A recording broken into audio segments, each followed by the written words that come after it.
নমস্কার বন্ধুরা, women's teacher চ্যানেলে আপনাদের সকলকে স্বাগত জানাচ্ছি। প্রথমেই বলছি যে আমার এই চ্যানেলটা শুধুমাত্র মেয়েদের জীবনে ঘটে যাওয়া কিছু ঘটনা নিয়ে চ্যানেলটা শুরু করেছিলাম। আপনাদের জীবনে যে কোনো ছোট ছোট ঘটনা আপনি আমার সঙ্গে শেয়ার করতে পারেন।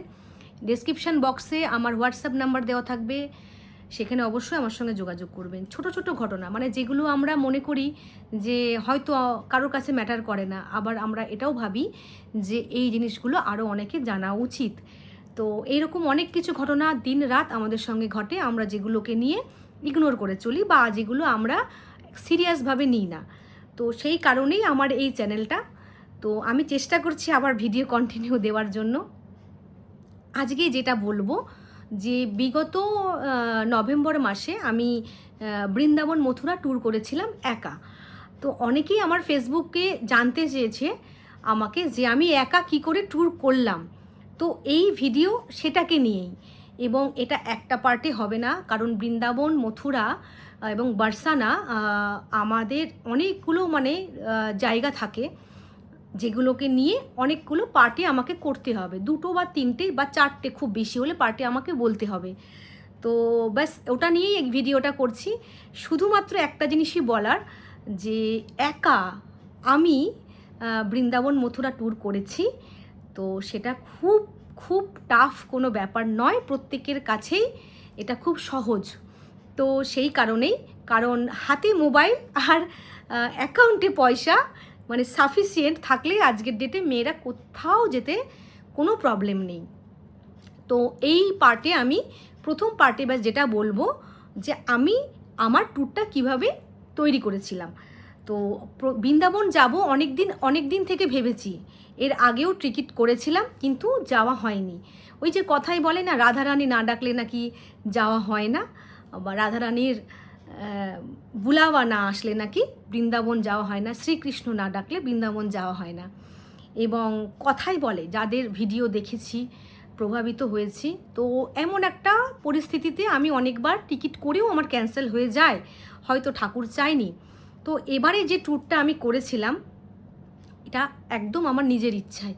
হঠাৎ করেই একদিন মনে হলো খুব ঠাকুরকে চাইছিলাম বা ঠাকুর আমাকে চাইছিল।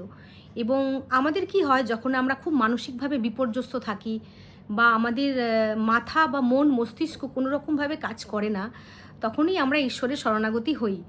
তো সেই কারণেই আমরা তখন খুব করে ভগবানকে ডাকি, যদিও সবসময় ভগবানকে ডাকা উচিত। এবং আমি তো মনে করি জীবনের প্রত্যেকটা দিন সকাল হলেই আমাদের ইউনিভার্সকে থ্যাংক ইউ এবং আমাদের পরমেশ্বরকে থ্যাংক ইউ বলা উচিত যে আমরা আবার একটা দিন দেখার সুযোগ পাচ্ছি এই সুন্দর পৃথিবীতে। তো যখন আমরা একটু সমস্যায় বা মানসিক পরিস্থিতিতে খারাপে থাকি, তখনই আমরা একটু বেশি করে ভগবানকে স্মরণ করি।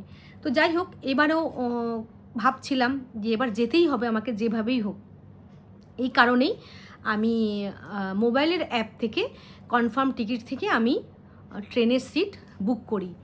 যদিও ওয়েটিং লিস্ট আমার ছিল 24 এবং ট্রেনটি ছিল সাঁতরাগাছি থেকে, ট্রেনটি ছিল সাঁতরাগাছি থেকে সপ্তাহে একদিন ছাড়ে, অনন্ত বিহার এক্সপ্রেস। তো ওই ট্রেনে আমি শুক্রবার দিন ট্রেনটা ছাড়ে, প্রত্যেক শুক্রবার। তো সকাল 10টায় ট্রেনটা ছাড়ে। তো আমি বুক করেছিলাম কিন্তু ওয়েটিং লিস্ট ছিল।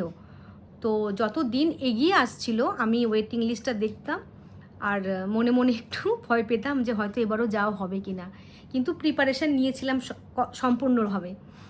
যে যাই হোক, তারপর যখন যাওয়ার 2 দিন আগেও দেখলাম ওয়েটিং লিস্ট ওই 5-6-এ আছে, তখনও একটু কনফিউশনে ছিলাম। তো যাই হোক, আমার একজন পরিচিত সে আমাকে একটু হেল্প করেছিল এ ব্যাপারে, যেহেতু আমি একা মেয়ে যাব। তো সে আমার টিকিটটা যেভাবেই হোক কনফার্ম হয়ে যায়, যদিও আমি তাকে বারণ করেছিলাম, কারণ আমি জানতাম টিকিট আমার কনফার্ম হবে। 6-7 ওয়েটিং লিস্ট থাকলে কনফার্ম হয়ে যায়, যেহেতু আমার হাতে এখনও 48 ঘন্টার বেশি সময় ছিল। তো যাই হোক, কিন্তু সমস্যা হলো যে ট্রেনটা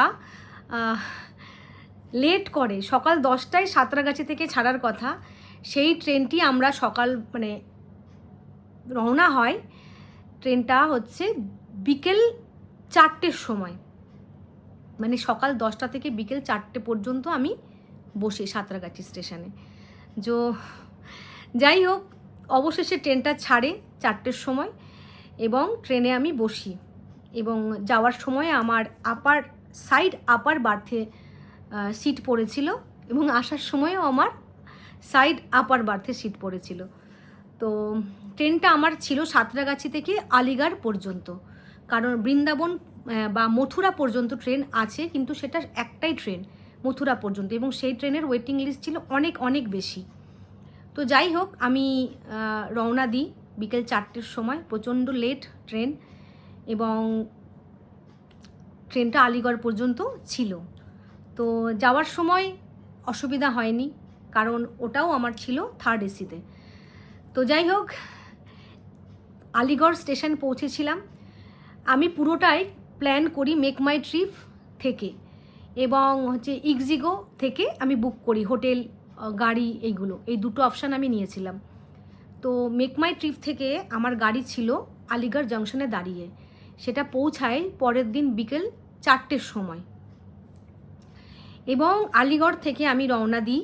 আমার গাড়ি নাম্বার আমার কাছে চলে এসেছিলো, ড্রাইভার আমাকে কল করেছিল, এবং আমি গাড়িতে বসে আমি রওনা দিই আলিগড় জাংশন থেকে। যাওয়ার পথে দুদিকের রাস্তা এবং শহর যত এগোচ্ছি, আমার তত যেন মনে হচ্ছে যে আমি আমার ঠিক গন্তব্যে এবার যাচ্ছি। তো প্রথমবার আমি ওখানে ভেজ খেতে হবে প্রিপারেশান জানতাম আমি সেইভাবেই, কিন্তু প্রথমবার রাস্তায় আমি ড্রাইভার যে ভাই ছিল তাকে আমি বললাম যে কোথাও একটু দাঁড় করাও, কিছু আমাকে খেতে হবে, কারণ দুপুরের খাবার ট্রেন পৌঁছবে করে আমি পৌঁছতে পারিনি, লেট হয়ে গেছিলো অনেকটা, এবং খাওয়াও কিছু হয়নি, কারণ অনেকেই জানেন যে ট্রেনের খাবার খুব একটা সবার কাছে প্রিয় লাগে না, ভালো লাগে না। এবং প্রথমবার আমি মথুরা যাওয়ার পথে রাস্তায় আমাকে ভাই যেখানে দাঁড় করালো, ড্রাইভার ভাইটি, জীবনের প্রথমবার আমি খেলাম সেও পুরি, মানে মিঠাওয়ালা সেও পুরি, সেও টমাটার যেটা হয়, মানে আমরা তো বাঙালিরা এগুলো খাই না, তো নন বেঙ্গলিদের মধ্যে এগুলোর প্রচলন আছে। তো আমি সেও টমাটার না, সেও ভাজি নিই একটা সুইটের মধ্যে, মানে ওটা ঝালও হয় সুইটও হয়, আমাকে জিজ্ঞেস করেছিল, তো আমি বললাম যে সুইটের মধ্যে বানাতে। তো ওরা একটা ঠিক সিমুই পায়েসের মতো সেওটাকে বানিয়ে দিয়েছিল, তার সঙ্গে আমি রুটি নিয়েছিলাম। আমি ছবিগুলো আমার ফেসবুকে দেখতে পাবেন যে আমি কি খেয়েছিলাম না খেয়েছিলাম, বা ওরকম ধরনের খাবার। এত টেস্টি লেগেছিল আমার প্রথম দিন, আমি বৃন্দাবন ঢুকছি আর আমি ওই খাবার খেলাম। যাই হোক, আজকে আমি এই পর্যন্তই বলছি। আমি তারপর হোটেলে পৌঁছাই মথুরাতে। সে হোটেলটা হচ্ছে সিলভার ওক হোটেল, আমি নামটা এখানে মেনশন করলাম। ওখানে আমার রুম বুক ছিল, এবং সেখানে আমি পৌঁছাই বিকেলবেলায় 5টার সময়। তো পরবর্তী কথা, যে আমার জার্নিটা শুরু, সেগুলো আমি নেক্সট এপিসোডে বলবো। আজকের মতো এখানে শেষ করছি। আর হ্যাঁ, আমার গান যারা শুনতে চান, তারা আমার যে গানের চ্যানেল প্রিপপ, সেটা অবশ্যই ফলো করবেন, আমার গানগুলো শুনবেন, এবং এই চ্যানেলে যদি আমার ভালো লাগে কন্টেন্টগুলো, আমার সঙ্গে পাশে থাকবেন সাবস্ক্রাইব করে, এবং কমেন্টস করে অবশ্যই জানাবেন কেমন লাগছে। ছোট্ট উদ্যোগ, সবার কমেন্টস পেলে ভালো লাগবে। আজকের মতো এখানেই রাখছি। সকলেই ভালো থাকবেন, সুস্থ থাকবেন। ধন্যবাদ।